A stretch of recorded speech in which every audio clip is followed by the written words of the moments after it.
11 साल की तनु अपने माँ बाप के साथ दिल्ली शहर में रहती थी, पर पिछले कुछ दिनों से वो कुछ अजीब सा बर्ताव करने लगी थी। वो अब सारा दिन अपने कमरे के एक कोने में बैठी रहती। उसे देखकर ऐसा लगने लगा था जैसे कि मानो वो किसी और ही दुनिया में खोई हुई हो। कभी वो किसी किताब को उठाकर पढ़ने लगती, तो कभी दीवार की ओर मुंह करके खिलखिलाकर हंसने लग जाया करती थी। माता पिता को उसकी ये हरकतें बहुत अजीब लगती थी, पर असली खेल तो तब शुरू हुआ जब एक रोज तनु ने टीवी पर किसी को देखकर कह दिया कि अरे, ये तो बिल्कुल मुकेश जैसा लगता है। मुकेश? कौन मुकेश बेटा? तनु? हाँ? कौन मुकेश? किसकी बात कर रही हो तुम? दोस्त है मेरा। दोस्त है? हाँ। कौन सा दोस्त? मेरा दोस्त जो हमेशा मेरे साथ रहता है, मेरे कमरे में। तनु की इस बात को सुनकर उसके पिता फौरन उसके कमरे में गए, पर वहां उन्हें कोई नहीं मिला। तो उन्होंने तनु को डांटते हुए कहा, ये क्या बेकार की बातें करने लगी हो तुम? पढ़ाई लिखाई से मन भर गया है क्या, जो ऐसी कहानियां बनाने लगी हो तुम? पापा, आप ऐसा क्यों बोल रहे हो? वो दोस्त है मेरा और मेरे कमरे में ही रहता है। अच्छा, दोस्त है तुम्हारा? कहाँ है ये तेरा दोस्त? मिलवा हमें। नहीं, वो बस मेरा दोस्त है और बस मुझसे ही मिलने आता है और मेरी सारी प्रॉब्लम्स सॉल्व कर देता है। अच्छा, तुम्हारा दोस्त तुम्हारे होमवर्क में हेल्प करता है? नहीं, लाइफ के प्रॉब्लम्स। लाइफ के प्रॉब्लम्स? क्या प्रॉब्लम्स सॉल्व किए हैं उसने, बताना जरा। बहुत सारे। जब मुझे टेस्ट देने का मन नहीं होता तो मैं मुकेश से कह देती हूँ और वो मेरी हेल्प कर देता है। हेल्प? कैसी हेल्प? तुम एग्जाम में चीटिंग करती हो? नहीं, बस वो एग्जाम्स की डेट एक्सटेंड करा देता है जब तक मैं चाहूँ तब तक। बहुत अच्छा है वो। मेरे किसी भी फ्रेंड को मुझसे नाराज नहीं होने देता। उन्हें वो इतने अच्छे से समझाता है कि गलती मेरी भी होती है तो वो सॉरी बोलती है। बहुत अच्छा है मुकेश। अच्छा, मतलब तुम्हें लाइफ गाइडेंस मिल रहा है किसी ऐसे से जो दिखता ही नहीं है। आप लोग उसे नहीं दिख सकते, पर मुझे तो वो हमेशा दिखता है। वो अभी भी सामने दरवाजे पर खड़े होकर हमारी बातें सुन रहा है। देखो तनु, ऐसा है, ये मजाक मस्ती आज किया ठीक है, पर आगे से ऐसी फालतू की बातें मत करना। तुम्हारी मम्मी बेकार में डर जाएंगी। पर मम्मी क्यों डरेंगी? हमारे घर में कोई भूत थोड़ी ना है, बस मेरा दोस्त है जो सिर्फ मुझे दिखता है। इसमें डरने वाली क्या बात है? तनु, मैंने कहा ना, ये नौटंकी करने की जरूरत नहीं है। मजाक मस्ती एक हद तक अच्छी लगती है। आपको मेरी बात मजाक लग रही है? पूरे दिन मैं मुकेश से बात करती हूँ और आप बोल रहे हो कि मैं मजाक कर रही हूँ। तनु, ढंग से बात करो। क्यों बहस कर रही हो पापा से? क्योंकि पापा बोल रहे हैं मेरा दोस्त कोई है ही नहीं, मैं बस ड्रामेबाजी कर रही हूँ। अरे, वो मुझे साफ साफ दरवाजे के पास खड़ा दिख रहा है। एक मिनट मुकेश, वो टेबल पर जो ग्लास पड़ा है उसे जमीन पर गिरा दो, तभी इन्हें यकीन होगा कि तुम सच में हो। ओफो, चुप हो जाओ तुम दोनों। क्यों बेवजह लड़ रहे हो? तनु बेटा, रात हो गई है, जाके सो जा। पर मैं झूठ नहीं बोल रही हूँ मम्मी, मुकेश सच में है। अरे, तो कहाँ गिराया उसने तेरा गिलास? कहा तो था तुमने उससे। मुकेश, ग्लास गिराओ अभी के अभी।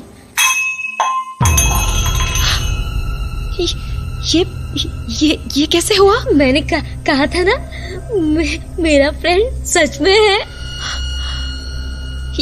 ये क्या हुआ अभी? वो ग्लास कैसे गिरा? अरे, हवा से गिर गया होगा। नहीं, पंखा भी नहीं चल रहा है और खिड़कियां भी बंद हैं। हवा कहाँ से आएगी? मुझे कुछ ठीक नहीं लग रहा है। पंडित जी से बात करें क्या? अरे, अब तुम मत शुरू हो जाओ। किसी तरह गिर गया होगा गिलास, और मैं ये फालतू के भूत प्रेत नहीं मानता। हाँ, भूत प्रेत की बात कहाँ से आ गई? एक मिनट, आप लोग मुकेश की बात तो नहीं कर रहे हो? मैंने कहा ना, वो मेरा दोस्त है। भले ही वो बस मुझे दिखता हो, पर वो मेरा दोस्त है। बेटा तू आप लोगों को मेरी बात अब अभी भी झूठ लग रही है ना? मुकेश, तुम कुछ और करके दिखाओ, तभी ये मेरी बात मानेंगे। ये बेड हिला के दिखाओ, तब मजा आएगा। तनु ने इतना कहा ही था कि उनका बेड एक झटके से किसी झूले की तरह हिलने लगा। ये क्या हुआ? मुझे ये सब ठीक नहीं लग रहा है। हम अकेले में बात करते हैं। तनु बेटी, तुम जाओ अपने कमरे में जाकर सो जाओ, ठीक है? हाँ, वैसे भी मुझे मुकेश से बहुत सारी बातें करनी है। Good night.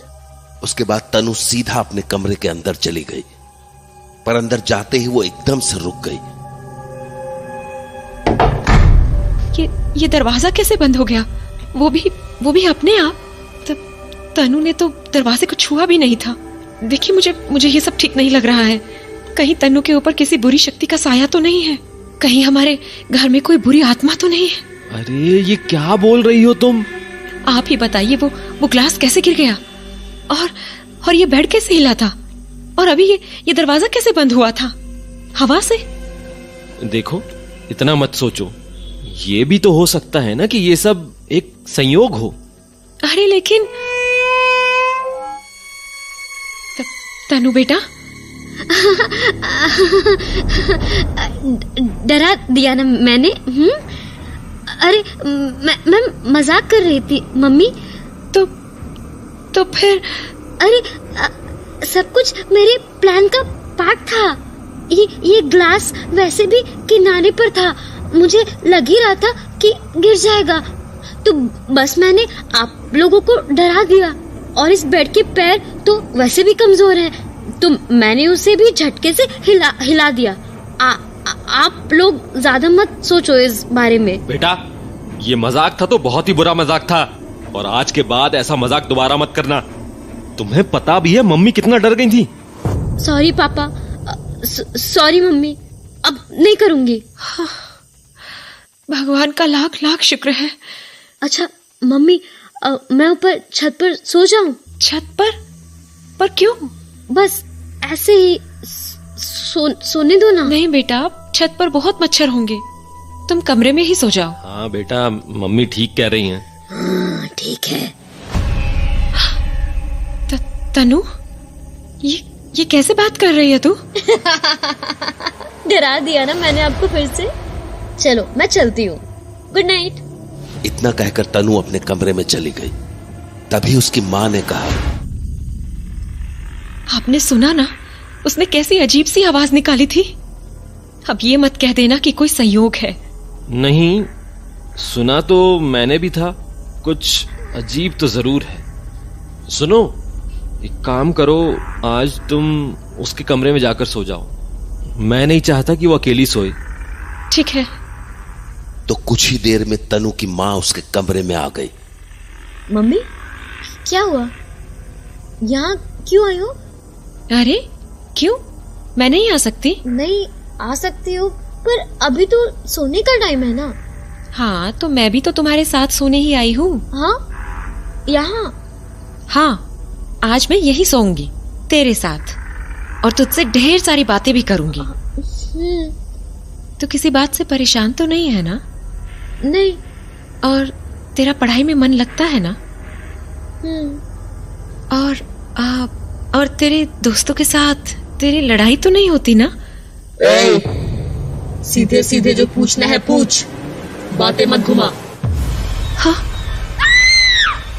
अरे क्या हुआ?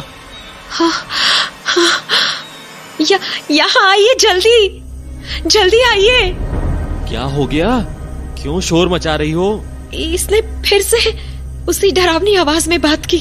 मैं बता रही हूँ, ये ठीक नहीं है। ये पक्का वही मुकेश है जिसके बारे में ये हमें बता रही थी। हमें पंडित जी से बात करनी ही होगी। नहीं, ये सब की जरूरत नहीं है बेटा। पर अरे पापा, मैं बस मम्मी को आवाज बदलकर डरा रही थी। बस प्रैंक कर रही थी मम्मी के साथ। देखो मम्मी कैसे डर गई। मुझे कुछ समझ नहीं आ रहा है, बहुत घबराहट हो रही है। देखो, घबराओ मत। एक काम करते हैं, आज सभी लोग हॉल में ही सो जाते हैं। बाकी तुम्हारी संतुष्टि के लिए कल पंडित जी से भी मिल लेंगे, ठीक है ना? तो उसके बाद तनु के माँ बाप ने हॉल में ही गद्दे लगा दिए और अपनी बेटी के साथ वहीं सो गए।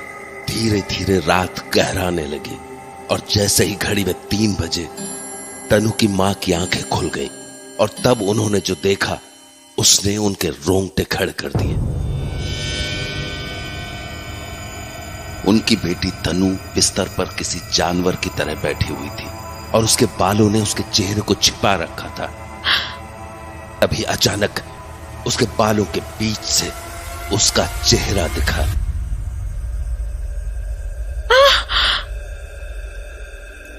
तनु तनु की मां अपनी बेटी को पुकार रही थी, पर वो तो शायद तनु थी ही नहीं। तभी एकदम से उसने कहा, पीछे देखो मम्मी। देखो पीछे। तनु की मां के शरीर का सारा खून जम चुका था, पर फिर भी जब उसने हिम्मत करके पीछे देखा तो वहां कोई बैठा था, कोई बहुत भयानक शक्ल का, और वो मुस्कुरा रहा था। यही है मुकेश।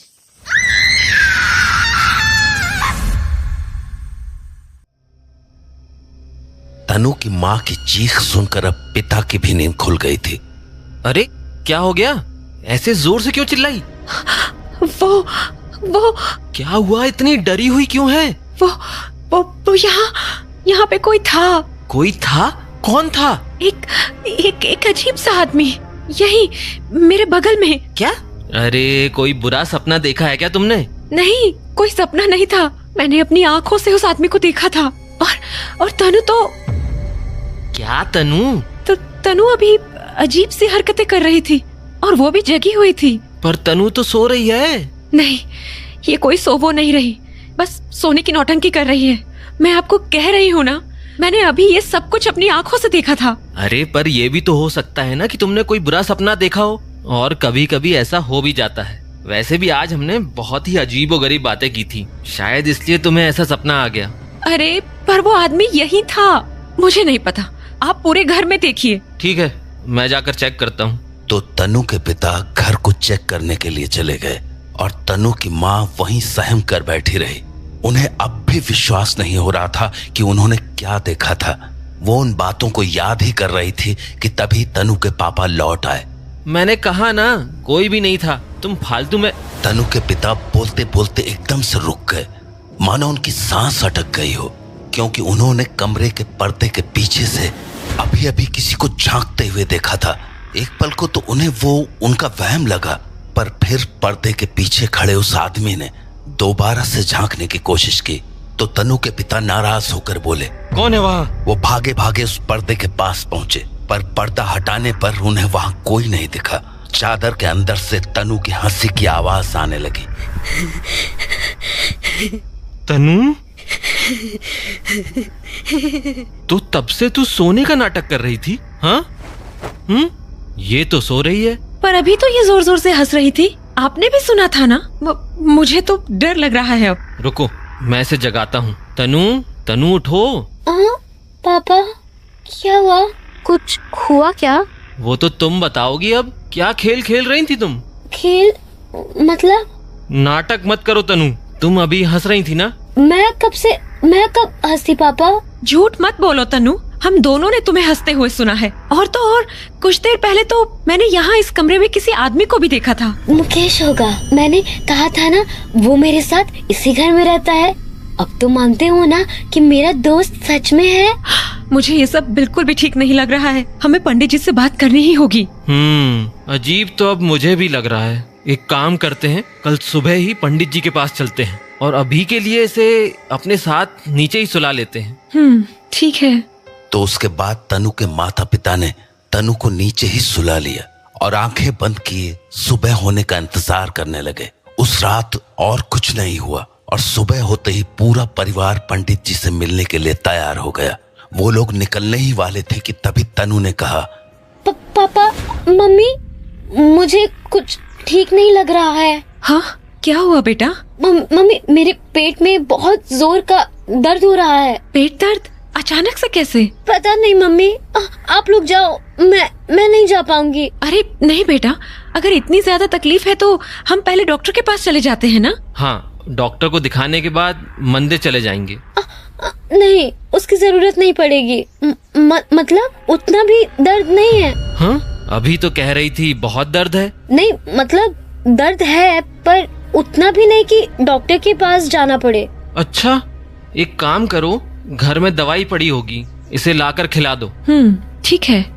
तो तनु की माँ दवाई लेने चली गई और तनु के पिता उसे एकटक बस देखने लगे, मानो उन्हें तनु के बात करने के तरीके में एक अजीब सा बदलाव नजर आ रहा हो।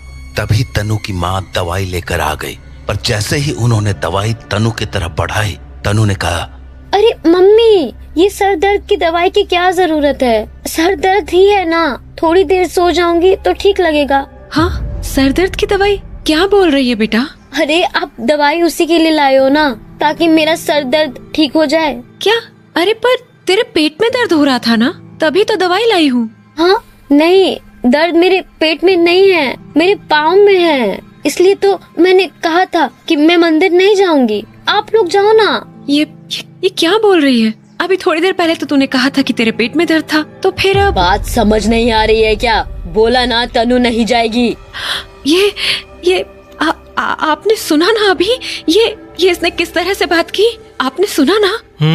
पहले तो मैं बस तसल्ली के लिए मंदिर जाकर पंडित जी से मिलना चाहता था, पर अब जाना बहुत जरूरी लग रहा है। करने दो ऐसे बहाने। आज तो मैं इसे जबरदस्ती मंदिर लेकर चलूंगा। मैं भाई को फोन करता हूँ, वो गाड़ी लेकर तुरंत आ जाएगा, उसी में चल लेंगे। हेलो विकास। हाँ भैया। एक काम कर, जल्दी से घर आ जा, तनु की तबीयत ठीक नहीं है। तबीयत ठीक नहीं है? क्या हुआ तनु को? तू बस जल्दी पहुंच, मैं तुझे बाकी का सब बाद में बताता हूँ। ठीक है, मैं 10 मिनट में पहुंचता हूँ। अपने छोटे भाई से बात करने के बाद तनु के पिता का हौसला थोड़ा सा बढ़ा, पर जैसे जैसे वक्त बीतता जा रहा था, उनका वो हौसला भी टूटने लगा। जब देखते देखते 20 मिनट बीत गए तो उन्होंने अपने भाई को दोबारा फोन किया। हेलो विकास, कहाँ है तू? घर पर हूँ भैया। क्यों? घर पर? अरे तू यहाँ आने वाला था ना? हाँ, पर आपने तो फोन पर कहा कि आने की जरूरत नहीं है, तनु अब ठीक है। क्या? अरे मैंने कब बोला ये? 15 मिनट पहले भैया, आपने फोन किया तभी तो मैं वापस घर लौट आया, नहीं तो मैं आ ही रहा था। तू अभी के अभी घर पहुँच और जल्दी कर। हाँ, बस अभी पहुँचता हूँ। तो कुछ ही देर में तनु के चाचा वहां पहुंच गए और जब उन्होंने अपने भैया भाभी से उनकी आप बीती सुनी तो वो फौरन ही तनु को मंदिर ले जाने के लिए राजी हो गए। पर ये काम इतना भी आसान नहीं होने वाला था। खैर, जैसे ही सब लोग गाड़ी में बैठे, तनु ने कहा, कहाँ ले जा रहे हो मुझे? बेटा, हम ना आपको ऐसी जगह ले जा रहे हैं जहाँ आपको आराम मिलेगा। आराम? तो कब्रिस्तान लेकर चलना मुझे, वही तो मेरा घर है। हाँ? ये किस तरह की बात कर रही हो तुम? भैया, ये कुछ मत पूछो, बस जल्दी चल। कब्रिस्तान लेकर चल मुझे, वही जाना है मुझे। कब्रिस्तान क्या करोगे जाके? हम कहीं और चलेंगे ना। होशियार मत बन मेरे साथ विकास, जितना कहा जा रहा है उतना ही कर। अच्छा, और मैंने तुम्हारी बात नहीं मानी तो? पीछे पलट कर तो देख, तुझे जवाब मिल जाएगा। तनु की बातें सुनकर अब चाचा को भी डर लगने लगा था, इसलिए पीछे पलटने के बजाय उन्होंने आईने में तनु को देखने की कोशिश की, पर उन्होंने जो देखा उससे उनके होश उड़ गए। पीछे तनु के बगल में एक अजीब सा आदमी बैठा हुआ था, जिसे देखकर उन्हें इतना तो समझ आ गया कि वो इंसान तो बिल्कुल नहीं था, बिल्कुल भी नहीं। देख लिया ना? कहाँ ले चलो आपको? बताओ। बड़ा कब्रिस्तान। बड़ा कब्रिस्तान? तुम जानते हो ये कहाँ है? हाँ, पर ये शहर से बहुत दूर है। वही जाना है मुझे। भैया, क्या करें? एक काम करते हैं, पहले इसे वहाँ ले जाते हैं। ठीक है।